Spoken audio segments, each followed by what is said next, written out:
เมื่อสงขลาเมื่อได้เป็นวันที่3เดือนธันวาคมที่7ปี2026ในตอนแรกข่าวใส่หมอหอมมีข่าว2ตอนที่มาเปิ้นเผาค่ะออนตั้งเปิ้นได้ก็เฮาคามาถ่อมด้วยข่าวเงาตั้งปอตอนแหลนลิ้นในข่าวเสียงกองแตกเทียงว่าไหนค่ะมื้อวันที่2เดือนธันวาคมที่7ปี2026ในมีข่าวเงาออกมาว่าภูมิพลพรฝ่ายซื้อข่าเอาห่มโลมตั้งปอตอนแหลนลิ้นเจตวันเก้งใหม่ค่ะเลยมีระวังปึตึกกันตั้ง จุ่มต่อยาเนี่ยค่ะเมื่อพ้องตีอันจุ่มต่อยาเขานั่นค่ะเนาะมีหลวงหลวมเตต่อยาเนี่ยลูกตีตั้งปอตอนแดนลินเหี่ยวขอเข้าสู่จู้ดีเมืองไทยเฮ็ดจังได๋ค่ะเนาะไว้หลังเซเซ็งกองเย็นว่าจังว่าเฮ็ดจังได๋ยาวตั้งฝ่ายภูมิพลพรเขาเลยกดท่าเหี่ยวก็โฮบโทบหันยาเมากำอันใส่ไว้ติในโถงจานเนี่ยค่ะนะหมอก11โถงให้เนี่ยเขา มันเป็นโถงจานก้อยกะว่าเขาเอามาเฮ็ดเป็นเป้อให้เนี่ยนะให้มันจังเป้อให้เนี่ยนั่นขนาดเนาะเฮียก็ฮบทบหันอันก้นต่อยาในค่ะนะถุงยายื้อลู่เซ็งสาใจกว่าในสีก่อเฮ็ดจังไหนอ้อดองดังลายหัวยอยามมันในได้ก่อตั้งฝ่ายภูมิพลพรเขาในเตสืบทัดกว่าเที่ยงว่าเฮ็ดจังไหนค่ะข้อมูลตอนในคาลิปมาดีของการข่าวนอดนาวต่างไว้ในอ้อลูกดีข่าวเงาโหในเสแลกำในเฮาคามาถ่อมด้วยข่าวเงาตั้งปอตอน เหรียญลิ้นไต้เขเนี่ยแข่ควักนาเหรียญป่นเปลี่ยนจู้วิ่งหมู่เจเทียงคือย้ายๆ เมื่อวันที่2เดือนธันวาคมที่7ปี2026ในมีข่าวงาออกมาว่าที่เว้งหมู่เจเมืองใต้ปอดห้องแลนลิ้นเมืองใต้เมืองแขนนั่นค่ะแขขวากนาลิ้นล้อมโหป่นแปนแขนเมืองขามป่นน้ำมาวจำถึงหิมเว้งหมู่เจเหย่าไหนไหลโหจอมก้นปืนตีเขาหนังไหนจอมโหเหรียญแคนสองเมืองนั่นฝ่ายแขเอาจอมปิวแขปักไว้ซำป้อเหลียงอยู่โมดเสียวก็ป่นแปนขาม นำเมามาถึงหิมมังกลาหมู่เจนั่นยาวได้เลินโทนที่เจ็ดในแต่นั้นเตแต่ล้อมโพเรียนแคน2เมืองกว่าว่าให้ไหนค่ะปองว่าเลินแล้วเนาะเลินโทนที่เจ็ดเฮ็ดไหนนะก้นปื้นตีก็อันหันซื้อหน้าซื้อตาก็หนึ่งลาดว่าย่ำพ้องต่อเหลียวแขเขาปักจอมปิ๋วถึงว่างหมักหนังรวมหิมมังกลาหมู่เจนั่นยาวค่ะเขาล่มโฮกเข้ามาในนำเลือเสเมื่อกุปอกในหมอกโฮกปากเป๋เจ้าเหนียวอะกลกลางน้ำเมานั่นก็คดลิ้นทมใส่เสเหยียดเข้าในลิ้นเขาแปดเหยี่ยวค่ะจ้อมหนัง จอมผังน้ำเมานั่นแหละก็เอาก้าถุยลิ้นขุดลิ้นโทมใส่เสควักนาดีจูลิ้นแม่เมืองใต้ออกว่าจังไหนจ้อมหนังแคบหางลาวปอมสีลวงฝ่ายแขกเขาทมลิ้นใส่ฝังน้ำเมาในไหนแต่เฮ็ดทางมาในโหปี2026ในก้วยค่ะเปิดตาให้หามลวงแขเฮ็ดทางหนังในก้นปื้นตีอ่อนกันไถแคบห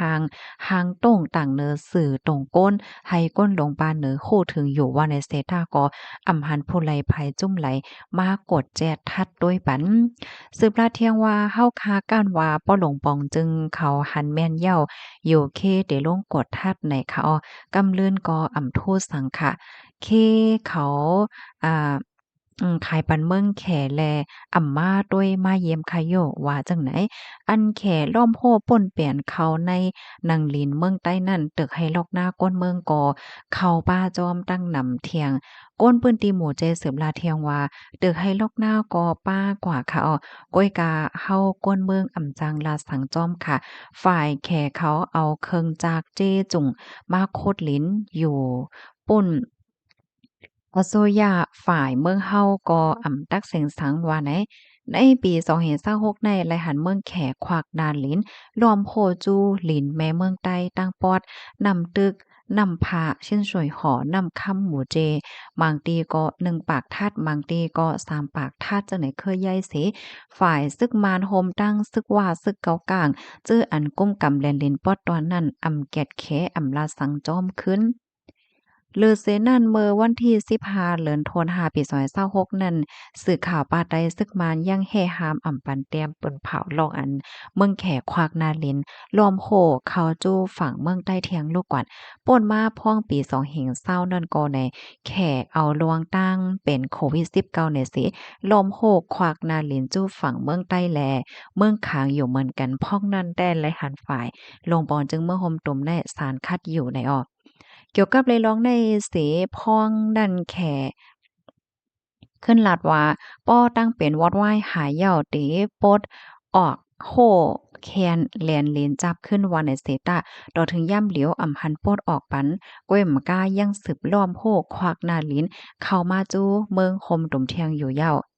ซ้ำเทียงไหว้ซึกยืดอาณาเหย้าในเหลือนโทนที่เก่าปี2021นั่นเมืองแขล่มโหกควักนาเลนจูจะเว้งนำคำเมืองใต้ปอดห้องสีพ้องนั่นอยู่ดีก้นเปิ้นตีเขายังยากก่อยแปดโห